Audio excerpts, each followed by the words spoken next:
ओकर दियादिन के लइका ओकर दियादिन आ ओकर मरद काट दिल बड़े सन।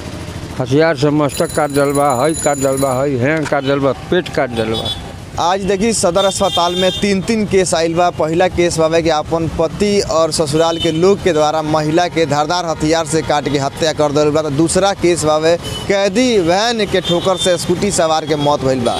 तीसरा केस बाबे हुआ एक नाबालिग लड़की के अपहरण करके हत्या करिल बा।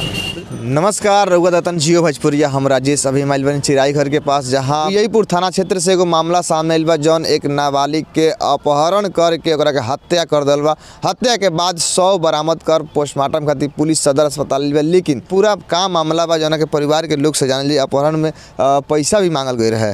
तो पूरा का मामला बा, कब अपहरण भई रहे? सर 13 तारीख को मामला वही होता है। घर से निकली सर, कुछ बगल लोग लड़के सब हैं, उसको उठा लिए सब। उसके बाद हमारे मोबाइल पे सब लोग फिरौती मांगने लगे कि 2 लाख रुपया दो, तो हम लोग लड़की देंगे तो वहाँ के बिक देंगे हम लोग। उसके बाद प्रशासन द्वारा हम लोग किए अपना, तो प्रशासन द्वारा वहाँ पे जाकर उसको उठाया गया। वहाँ से फिर वो लड़का फरार हो गया। उसके बाद फिर हम गए वहाँ पे थाने पे। उसके बाद वो उसके गार्जियन को पकड़ा, थाना से वो लड़का फरार हो गया। जी हाँ, थाना से फरार हो गया वो। उसके बाद उसके अभिभावक को पकड़वाए, वो थाने पर लेगा। 48 घंटे बाद उनको छोड़ दिए। उसके बाद ये लड़की का हत्या हो गया। तो 100 कहाँ से बरामद हो गए? 100 तो नदी से विजयपुर पुल के बगल से बरामद हुआ है सब। ये अपहरण करे वाला लोग कहाँ के बा? बगल के लोग बा जी। तो अपहरण करे के एकर मुख्य कारण कारला काहे अपहरण भई रहा? वो फिरौती खाती, पैसा के जी पैसा खाती। पहले से भी कोनो विवाद रहला का? पहले से था। वो लोग थोड़ा चोर चाई टाइप के हैं वो लोग, और थोड़ा परेशान तो बहुत लोग किए हुए हैं, लेकिन कोई डिसीजन कोई नहीं लिया प्रशासन उसमें। अभी मैंने पुलिसिया कार्रवाई क्या होता? पुलिस क्या कार्रवाई करता? वही कर रही है। अब देखिए, अब अथी करके हम छानबीन करेंगे अपना हम लोग।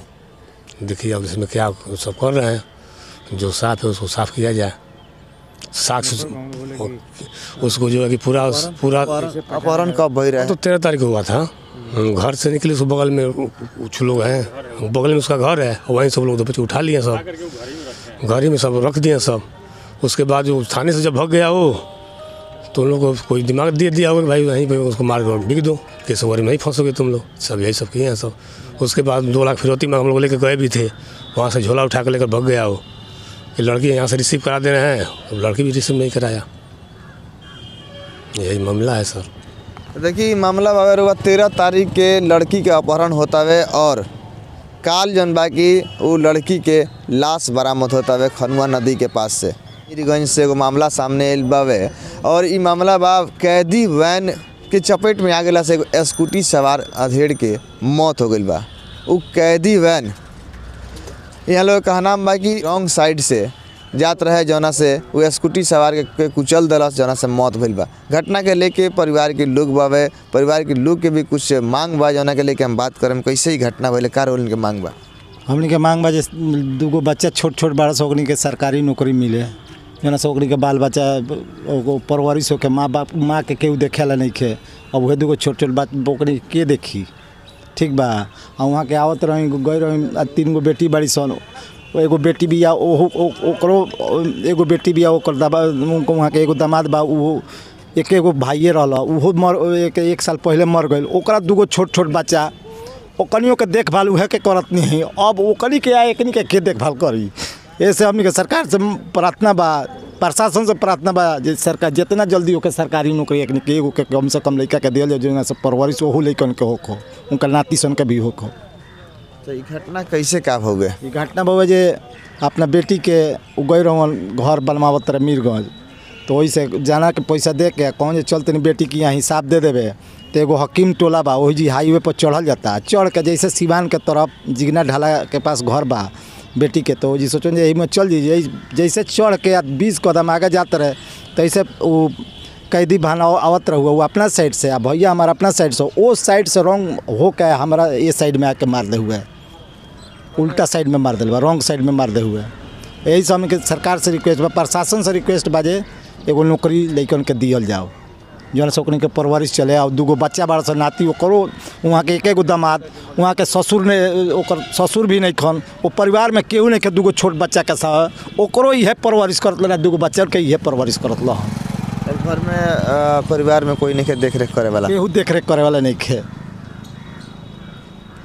सब छोटा हम भाई हैं तो हम पेट से ग्रसित बनी, हमारा पेट में हर्निया बा, हमरा ऑपरेशन करावे के बा, हम कोनो लायक नहीं कि पैर टूटल बा, हम कहीं कमा भी नहीं सकत जो हम लेकिन के परवरिश कर सकत नहीं।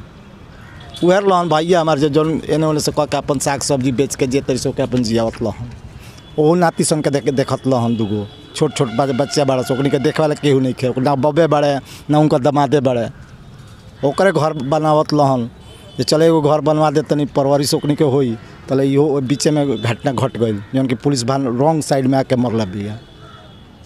देखिए जौन घटना भइल बावे ई कैदी वैन जौन बावे उ ओकरा से कुचल तरह से स्कूटी सवार के मौत भइल बा। परिवार के सदस्य के जौन मांग बा ई परिवार के सदस्य में कमाए वाला और करता धरता जे रहला उहे अब ना रहल, जौना के लेके परिवार के मांग बा कि एक सरकारी नौकरी हो जा जना से सबके परिवार चल सके। तो देखिए तीसरा केस हमनी के देखायल बनी सन और ये तीसरा केस रहो बावे महिला के जन बा ससुराल के लोग पति समेत सारा लोग जन बा ओकरा के धारदार हथियार से काट के हत्या कैल। पूरा घटना के जानकारी लेम उ महिला के पिताजी जब मौजूद बानी, कैसे का घटना भइल बा? घटना भइल बा जमीन खातिर झगड़ा रहा 2 साल से, हमरा यहाँ से गई आ पकड़ के घर में ढुका लग रहा ओकरा दियादिन के लड़का ओकर दियादिन आ ओकर मरद काट दिल बड़े सन, हथियार से मस्तक काट दिल बा, हई काट दिल बा, हई हैंग काट दिल बा, पेट काट दिल बा। हाँ ये भइल बा। तो माने जमीन के विवाद चलत रहल, जमीन के चलत रहा। अब भौजाई के रखले रहल ओकरा कहना में रहल हूँ। अच्छा हाँ भौजाई लेके हत्या कैल। हाँ जाना के लेके हत्या कैल बा। पुलिस अभी गिरफ्तारी नहीं कैले, वो अपने से आके हाजिर हो गई बा राती के थाना मीरगंज औकनी के, हमनी के फुलवरिया है तो हमनी का आइल बा मीरगंज थाना हाजिर हो गई बेटा। कगो लड़का लड़की रहला? 2 लड़कनी आ 1 लड़का। वैसन के लड़कनिया बेबुआ तो जो लड़कवा नाबालिग बा, 1 लड़कनिया गोदी में रहल वगैरह। हाँ देखिए महिला के ससुराल वालों के द्वारा ही धारदार हथियार से दाब से काट के हत्या कर बा। हालांकि घटना के सूचना मिलते ही पुलिस शव को अपना कब्जा में लेकर पोस्टमार्टम खातिर सदर अस्पताल आयल बा। वीडियो को ज़्यादा शेयर करी, वीडियो यूट्यूब फेसबुक देख मिली। यूट्यूब चैनल के सब्सक्राइब नहीं करिए, सब्सक्राइब कर ली। धन्यवाद।